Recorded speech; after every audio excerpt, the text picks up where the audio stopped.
This is a public statement. A lot of people have been asking me to make a public statement as the person behind that leads the All Right It team as to a press conference statement that was an absolute lie and an attempt at another race card by the defense in this issue.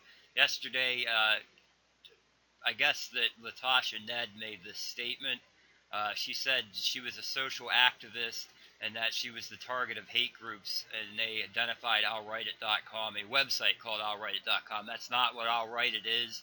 That further shows that the defense is really trying to come up with some reason to justify her actions.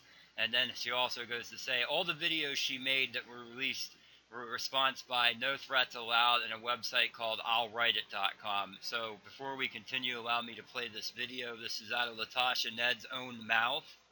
You simple motherfuckers can't get on my IG, so you decide to find my Twitter and death threat me on Twitter. It's not whites either. So as the defendant says, the defendant, that was one of her responses videos, and unfortunately the defense thought was gone because they tried to delete it. You didn't. We have it, and then the state has it now too. So as per what the defendant says, white people were not threatening her, and both the head of No Thieves Allowed and the head of I'll Write It are both Caucasian males. So that pretty much eliminates the entire thing that they said there. Now, we're not going to say too much about this, and we're only releasing small clips of the evidence that we sent to the state because we don't want to give Gerald Griggs another opportunity to fabricate another defense story, which is what we feel that he's doing right now. In fact, we feel that it was probably, and it is in my opinion, that Gerald Griggs himself is the one that told her to say that, because she never, I'll Write It and Natasha Ned never had any interaction with each other before this time when they released this press interview here. This is the first time that Latasha Ned has ever mentioned the I'll Write It team. She even knew who they existed. Now, another thing I'd like to show you before we get to her father trying to get me killed because I'm providing evidence to the state. Before we get to that one, what we're going to do is show you that at the bottom of this article, the last one we wrote about this case, if you click on the tags, it will show you all the times and dates of any article that we wrote about the I-Empress segment case. And as you can see here, the first article we wrote was September 24th, 2015. The last article was October 30th, dealing with her, by her own words, Black Panther father trying to intimidate and harass people into not testifying or giving witness to the state. So you gotta wonder at this point in time, rather, who's hiding what? We're not going around harassing and intimidating witnesses. It's definitely Chauncey Ned and the guy that calls himself Black Supreme that's trying to intimidate people not to testify in this case, and that should tell you who's telling the truth and who's not. But here's another screenshots I want you to look at. These are previously unreleased screenshots.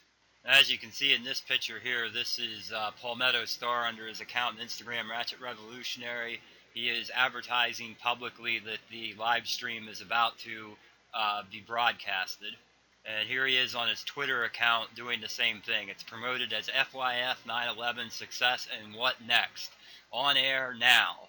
The phone number to call and the access pin and the login, apparently.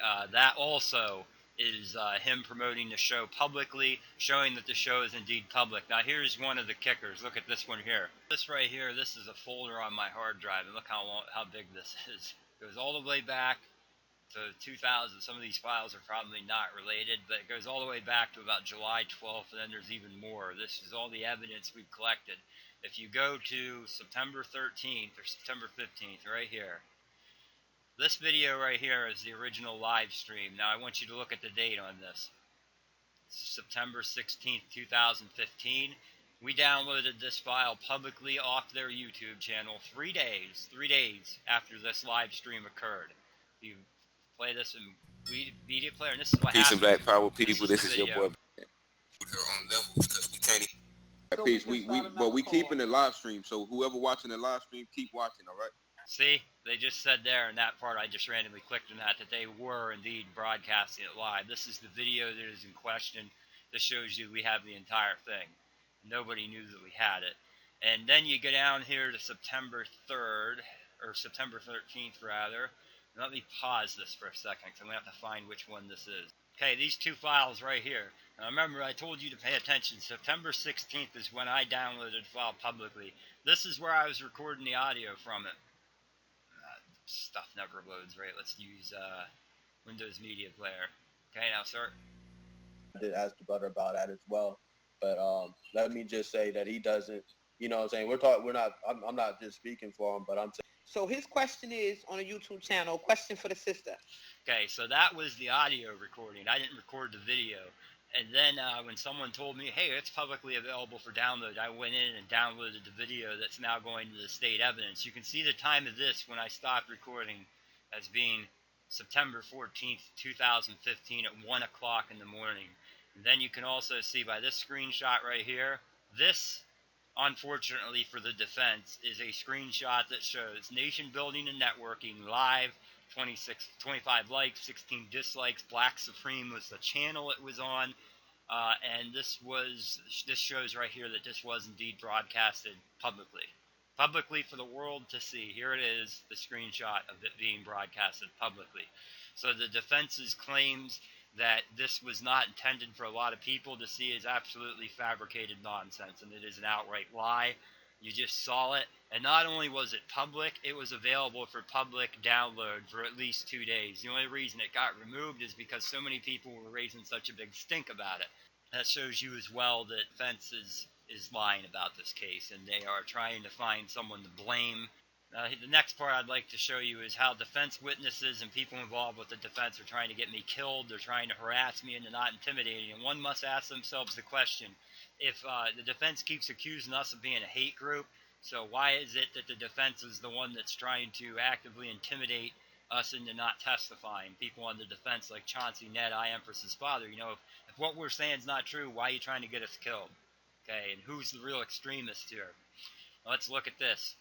This is on October 28th. This is when the defense the prosecution politely asked us to stop going back and forth with the defense's attorney on this. Because, Gerald Griggs here says justice is never easy. That's what he says. And I'm saying that being a white person in America is not easy in 2015. Because when there's any case involving a white person and insert any race here, the insert any race here can just blame everything on the white person, and that's basically what this case revolves on.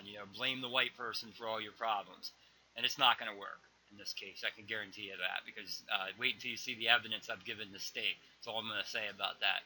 He also says free speech here. See, free speech. However, when you leave a review on his page that's negative about him, he threatens to call the FBI, and he says cease and desist, because apparently to Mr. Griggs, free speech does not apply to white people or people that disagree with his opinion. Let's get to the witness intimidation now. Now this is a screenshot, not actually a screenshot, it's a live video you see here of Chauncey Ned accusing me of sending people dressed as police officers to threaten to kill his daughter. He posts photoshopped arrest records implying that I'm involved with the KKK. He also implies that I got arrested for smoking marijuana in 2015, which is not the case. When I was a kid, when I was young, I'm 37 now, when I was much younger, in my early 20s, I got caught with 1 gram of marijuana. And now what this person's doing, Chauncey Ned is trying to imply, since I got caught with 1 gram of marijuana 15 years ago, that I'm involved in the KKK, and I send uniformed police officers to his daughter's house. This link comes directly from Nocturnus Libertas' website, which makes me wonder if she's collaborating with the defense in this. She is a criminal. She commits several criminal activities online. She harasses a 5-year-old child. There is a long list of what this criminal has done online. This is one of them. She has photoshopped arrest records and tried to use them to stop me all the way back on May 15th, 2015. And now apparently Chauncey Ned, the defendant's father, is also working with Nocturnus Libertas. They released my address, and then he says right there, get them all. So he's releasing my address online because I'm providing evidence to the state, and then telling people to come get me. I consider that a serious threat because of this video right here.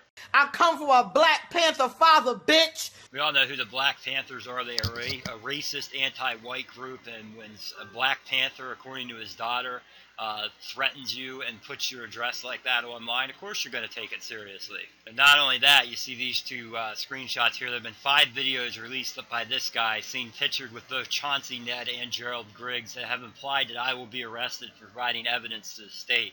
Here you can all see them smiling together.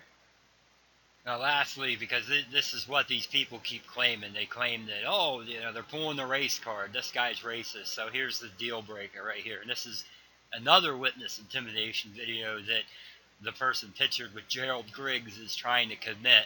So let's look at my channel. Let's go here. Let's go down to this video, which was actually used as a video for police. It's right here. And is this what a racist would say? Because this was released September 1st, 2015, well before this case ever happened. Right here. Listen to this. Because, you know, when you've been threatened for 4 months of your life, trying to wake people up to this, and you receive death threats and you know, calls to your house and threats to mail you bombs and all sorts of other kind of stuff that's happened to me and my family. And then you turn the TV on and you see reporters being shot in live television, you see cops being executed, you start to realize that you don't know how much time you have left. And if there's one thing that I want to say when I have the chance to still say it, is that if I walk outside my house tomorrow, a black man or a black female shoots me and kills me, I don't want there to be any racism against African Americans, because the people that are doing this Black Lives Matter movement, and this F Your Flag movement, because in the audio you can clearly hear them identify themselves with both of them. I don't want there to be any racism against African Americans, because these people that are doing this represent a small percentage of African Americans. You know, the majority of African Americans don't believe in going out and shooting someone because of the color of their skin, the same way that white people and every other race, Hispanic, we don't believe in going out and shooting people because of the color of their skin. Before I let Mr. Harvey take it away, what I will say is some of the things you just saw in the last part of that video is my family, myself, and just about everyone I know has been threatened countless times by these radical extremists behind this FYF 9/11 movement. And the defense likes to play the race card and say that the white people were antagonizing them. Now, you just saw that. Those screenshots were well before this case happened, and these radicals were antagonizing, threatening to kill me, threatening to kill my family, and threatening to kill even this. They were even threatening to kill veterans. You can see right here the same people involved in this movement. F Your Flag threatens veteran, pregnant wife, and piece of blah blah unborn creature. Who are the real extremists here in this case? I wish I could use the race card to blame people for my actions when I did something wrong. So, we will leave you with this. Now you know the rest of the story.